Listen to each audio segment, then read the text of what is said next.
Yo, what's going on, guys? It's Michael Reed here, and welcome back to Michael Reed's Awesome Toy Reviews.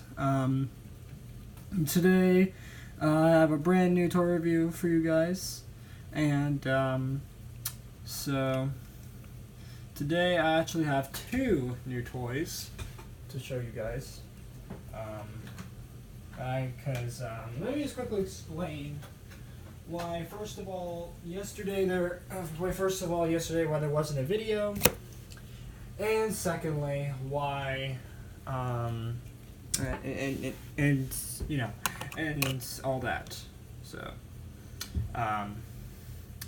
So basically, yesterday my parents took me out to Encinitas, which is near Oceanside, and we went there, and because every year around this time of the month we go out to Encinitas to celebrate. So to celebrate, to get me. It's kind of like a motivation kind of thing to help me to motivate me to start school off on a good note and stuff like that, to motivate me to work hard through the school year kind of thing. So that's why we did it. And while I was there, we did a little bit of shopping, and that shopping ended up in me getting some pretty nice stuff. I'm sad that I didn't see any Star Wars stuff, like any new Star Wars stuff, because I was hoping that I was going to see like the new Rey figure that I haven't had yet. But nope, getting nothing. Darn you, Target and Walmart. Anyway, so let me show you what I got. First off, I'll also show you what I got at Walmart. So at Walmart, I got me a new Bakugan, if you can't tell by the card down there. It's this really cool looking Aurelus one. It's a brand new Aurelus Bakugan, and it's really cool. You guys are really gonna like this. So let's pop it open, let's see what we get. If I can open it, okay. Ah. Yeah, there we go. And these fold out these little bits on the back. And this is Aurelus Pyravian Ultra. So, pretty cool looking. Pyravian is a Bakugan in the form of a phoenix, and she is awesome. I mean, seriously, look at this wingspan, guys. Look at this. It's bigger than the old school Bakugan cards that I used to activate these things with. That is insane. Just how big those wings are. I mean, that is stupidly big.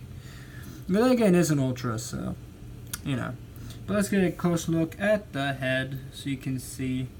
It's hard to tell on camera, but there's a little eyeball there, and there's a beak, and then this is like her little horn mohawk kind of thing. I kind of like the little horn mohawk. I think that's kind of neat.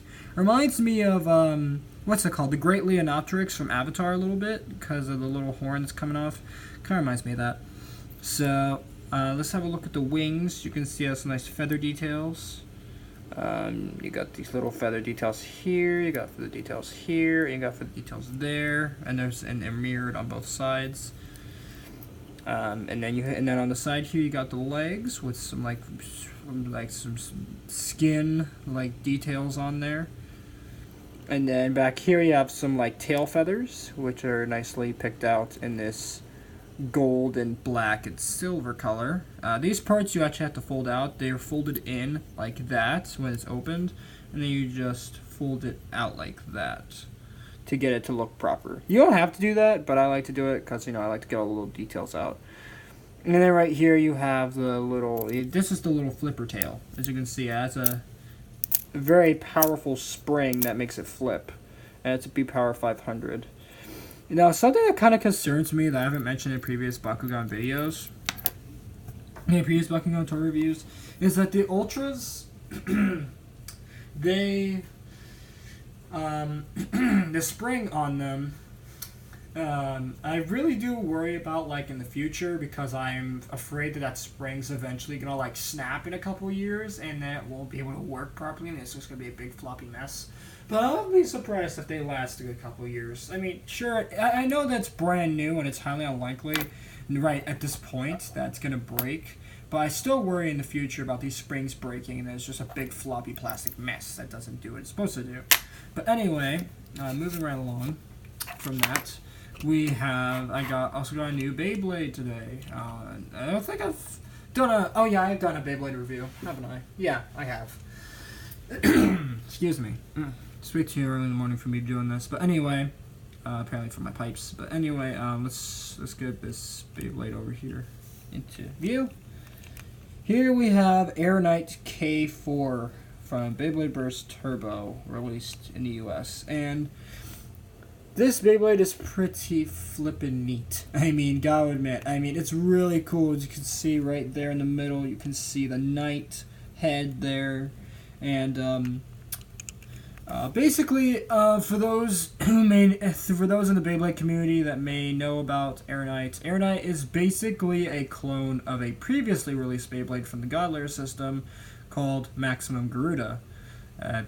Or some like to call him the yellow banana Beyblade. But this one now everybody calls the blue banana respectively because it basically is the same. It's relatively the same concept of the Beyblade using propeller blade like details in the layer to make it fly a little bit or make it float, so that way it has less friction on the stadium floor, which to some extent does work, but at the same time it totally kills the stamina because it is a stamina type just like Garuda. So also the minor difference between this and the Japanese variant is this little inside bit with the little swords on it. This would all be metal, all of it would be metal, but on this one it's plastic. But it doesn't really make that much of a difference from what I've seen to the Japanese version. They're pretty much the same darn thing, except, you know, with some minor differences. Again, without the metal, this one doesn't have the teeth that click, and you know, and this one doesn't have as many details as the Japanese version does. Because in the Japanese version, there'll be black sticker details on the wings here. There'll be little details on the little miniature wings. There would be details on the knight head and stuff like that. But hey, they got it close enough to how it looks in the anime, I guess. So taking this off and looking at Air Knight. Also another thing is it also can fit a level chip in the back. So if you have a Japanese level chip, you can't put it in this one. So it's pretty neat. And that is Air Knight the layer. And then next up, let's look at the disc. I'm going to take off the frame real fast. This is the disc. This is the 12 disc. Now, I was actually somewhat disappointed the fact that they got re-released with another 12 disc. There is another problem with Beyblade Burst Turbo / Chozi in Japan, is that they released so many Beyblades with the same disc, 12. It's like, come on, man. Like, I get it that 12 is like a semi-good disc, and it has some competitive use, but like, come on, man. Like, give us a new disc or something. At least they gave us a new frame, which we're going to look at in a second. But yeah, this is the 12 disc, which came originally on Winning Valkyrie, or in the US, Wonder Valtryek. So, pretty neat. Let's put these in the back. And next up, let's look at this is the frame. The frame is called Expand. Expand is a pretty unique frame, as it does a similar gimmick to the disc Flow that came on Garuda. Its basic premise is that when it spins, there are little tiny blades, propeller blades, inside these little extensions here that allow it to channel the air into the blades, allowing it to float a little bit. Which, again, to some extent works, but at the same time it kind of doesn't. But it does work good and competitive because these little blades can actually help with defense. But depending on what layer you're using it on. But in this case, the Air Knight, because it's like the biggest layer released for Chozi, it doesn't really work out all that well. But it does help with a little bit with helping it float a little bit. But last but not least, we get the driver, or the performance tip. The driver is called Eternal. So Eternal originally came on Archer Hercules, a previous release.